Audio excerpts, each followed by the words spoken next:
Salut la gang, bienvenue à l'école du jeu. Aujourd'hui, on parle ensemble, on regarde ensemble un jeu que j'aime beaucoup.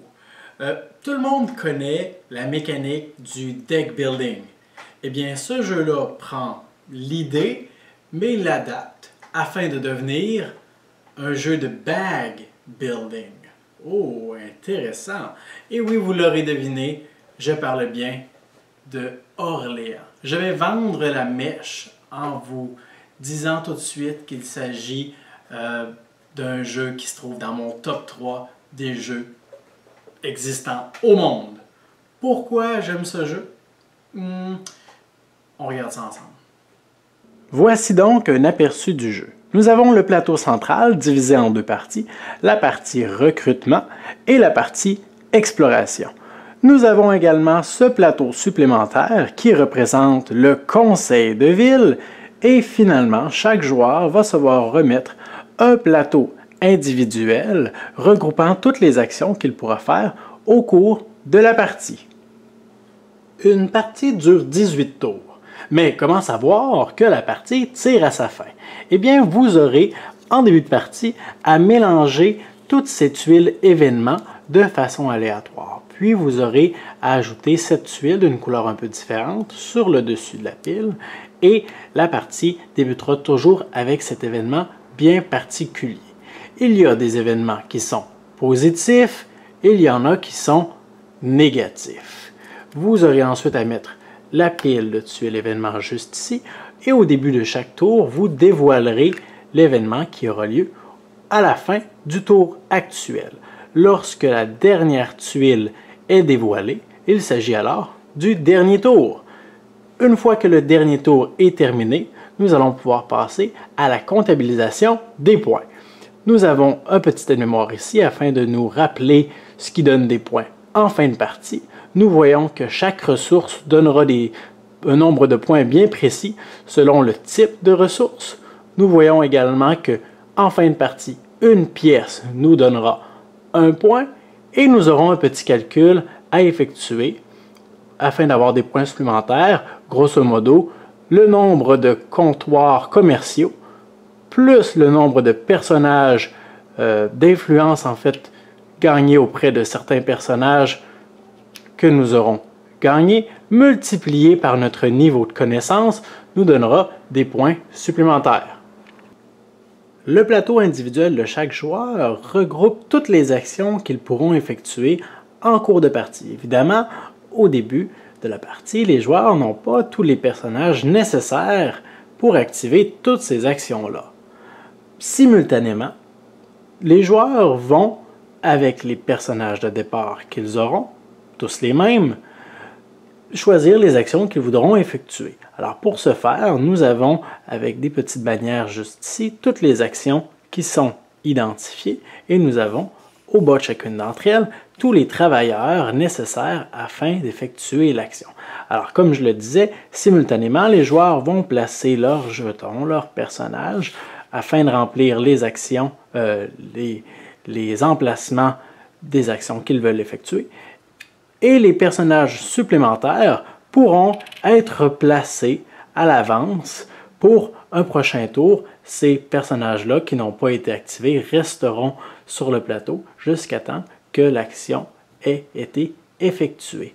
Par la suite, une fois que tous les joueurs auront placé leurs personnages sur leur plateau individuel, les joueurs pourront à tour de rôle, en commençant par le premier joueur, effectuer une action qu'ils ont décidé de faire sur le plateau.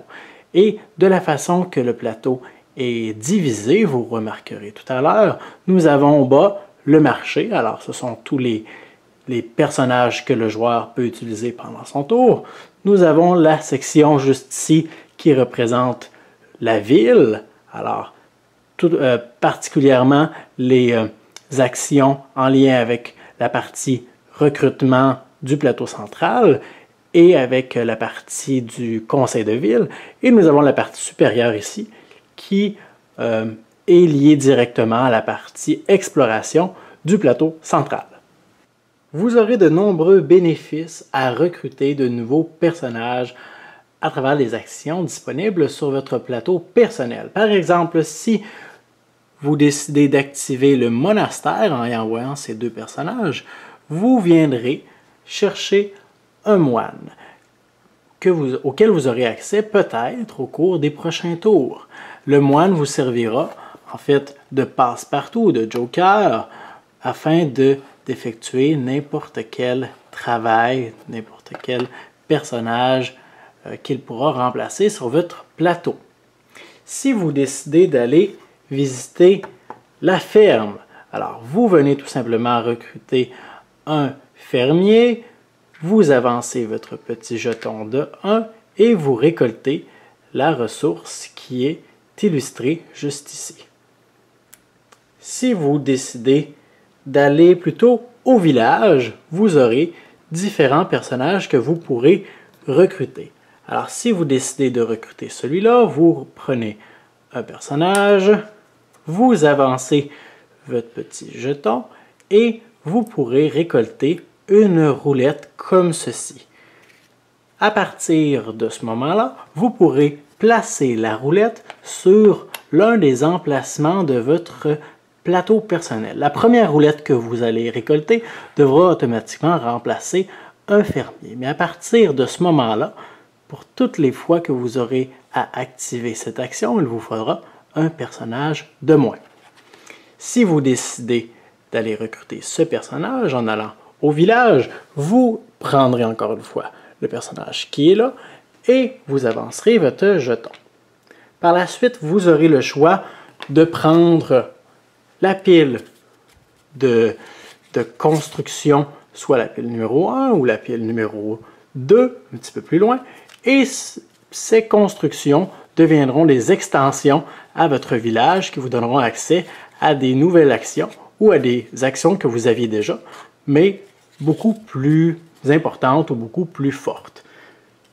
Si vous décidez d'aller recruter un marin, un capitaine, vous allez encore une fois récolter le personnage, avancer votre jeton et récolter la récompense qui est juste ici, dans ce cas-ci, 2 $.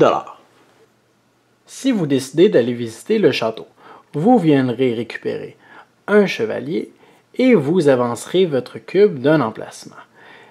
À quoi servent ces petits symboles juste ici? Eh bien, au début de chaque tour, vous devrez piocher les personnages qui seront actifs pendant le tour actuel. Et oui, vous aurez un sac comme ceci, et à chaque fois que vous embauchez un nouveau personnage, vous prenez ce personnage et vous l'ajoutez à votre sac. Vous prenez également tous les personnages qui ont été nécessaires pour réaliser une action. À chaque fois que l'action est effectuée, vous prenez tous ces personnages-là et vous les mettez dans le sac. Et au début de chaque tour, vous devrez piocher de façon aléatoire les personnages auxquels vous aurez accès pendant le tour actuel. Comment savoir le nombre de personnages auxquels vous avez accès?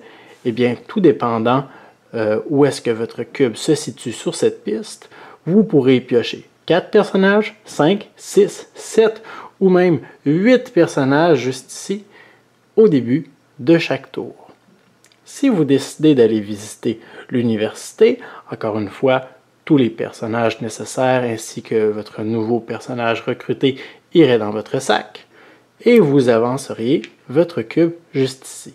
Ce que ça nous donne comme bienfait ou comme bénéfice, c'est tout simplement 2 connaissances. Alors, nous avons ici la piste du savoir. Notre cube avancerait donc de 2 emplacements. 1, 2. À quoi sert cette piste? Plusieurs choses. Premièrement, vous vous souvenez qu'en fin de partie, il y a un petit calcul à faire et entre autres, certains points sont alloués pour la valeur de notre connaissance, de notre savoir. Alors nous avons ici des petites étoiles qui servent en fait de checkpoint, si on veut, une fois qu'on a dépassé cet emplacement-là. En fin de partie, nous allons marquer les points qui sont inscrits sur l'emplacement précédent. Nous avons également des emplacements qui nous donnent de l'argent, qui en fin de partie nous donnent des points. Et c'est le même principe un petit peu sur certaines pistes de personnages, mais il y a également des des bonhommes comme ceci qu'on peut aller récupérer, qui en fin de partie donnent également des points. Mais évidemment, ceci est une course et ce sera seulement le premier personnage à s'être rendu à cet emplacement qui pourra gagner les faveurs de chacun des personnages ici. Selon les actions que vous aurez décidé de faire, peut-être choisirez-vous également d'explorer la région qui est juste ici. Alors, tous les joueurs commencent dans la ville d'Orléans et vous pouvez, à partir de là, vous déplacer par voie maritime, par voie terrestre, ou vous pouvez également construire des comptoirs commerciaux. Alors, si vous vous déplacez par voie maritime ou par voie terrestre, vous allez tout simplement prendre le personnage à l'emplacement où il se trouve et vous allez vous déplacer.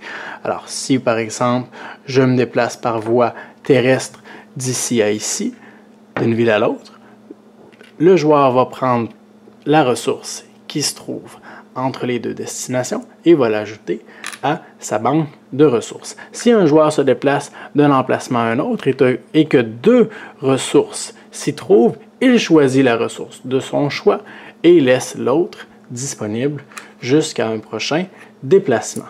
Pour chaque comptoir commercial que les joueurs vont placer, on viendrait ajouter un petit comptoir à la ville où il se trouve et outre dans Orléans, il ne peut jamais y avoir de comptoirs de différents joueurs dans la même ville.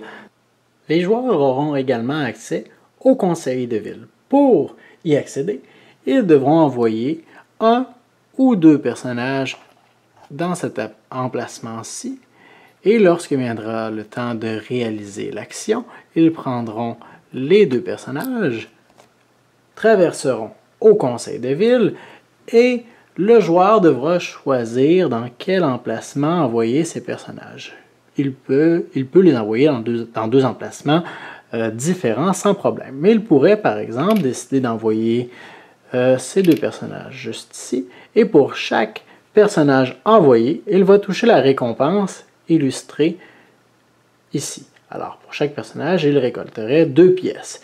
Lorsque tous les personnages sont comblés d'un certain emplacement, le joueur qui va placer le dernier personnage, comme d'habitude, va toucher les récompenses, mais en plus va gagner la faveur du personnage qui siégeait à cet emplacement, va l'ajouter à sa réserve et en fin de partie, ces personnages vont lui rapporter beaucoup de points. Une fois que tous les joueurs auront effectué toutes leurs actions, vient ensuite le temps de résoudre l'événement du tour en cours. Alors dans ce cas-ci, s'il s'agit de la peste, un des événements que l'on désire éviter par-dessus tout, nous allons avoir à piocher de façon aléatoire l'un de nos personnages dans notre sac et tous les joueurs simultanément vont dévoiler le personnage tiré au hasard et ce personnage va mourir. Il va retourner sur le plateau de jeu et il ne sera plus accessible pour le joueur. À l'exception où est-ce qu'un joueur pourrait éventuellement piocher de façon aléatoire l'un de ses personnages de départ avec la petite bande comme ceci au bas. Ces personnages sont immunisés contre la peste et retourneraient immédiatement dans votre sac. Heureusement, il n'y a pas que des événements négatifs. Nous avons également des événements qui nous rapportent, par exemple, de l'argent ou des points de victoire en fin de partie, dans certaines circonstances, comme dans ce cas-ci, une pièce d'argent pour chaque comptoir commercial que tous les joueurs ont placé, que les joueurs ont placé de leur couleur sur le plateau d'exploration. Voici donc un petit aide-mémoire, un aperçu d'un tour de jeu. Alors, première chose qui se passe, nous allons dévoiler l'événement pour le tour actuel. Par la suite, le joueur qui est le plus avancé sur la piste des fermiers va récolter 1 $. Celui qui sera le plus en arrière va devoir payer une pièce d'argent. Par la suite, les joueurs vont prendre leur sac, piocher le nombre de travailleurs, de personnages auxquels ils ont droit, vont les mettre dans leur marché, vont ensuite simultanément assigner tous les personnages qu'ils le désirent de cette façon. Ensuite, en commençant par le premier joueur, les joueurs vont ensuite réaliser les actions. Alors, le premier joueur va réaliser une action, ensuite l'autre joueur, ça va ensuite revenir au premier joueur qui va effectuer une autre action. À chaque fois qu'une action est effectuée ou que des personnages sont recrutés, tous ceux-ci retournent dans le sac. Une fois que toutes les actions ont été effectuées, nous allons résoudre l'événement actuel. Dans ce cas-ci, les taxes vont me demander de payer une pièce d'argent pour chaque lot de 3 ressources que j'ai en ma possession. Alors, je devrais payer ça.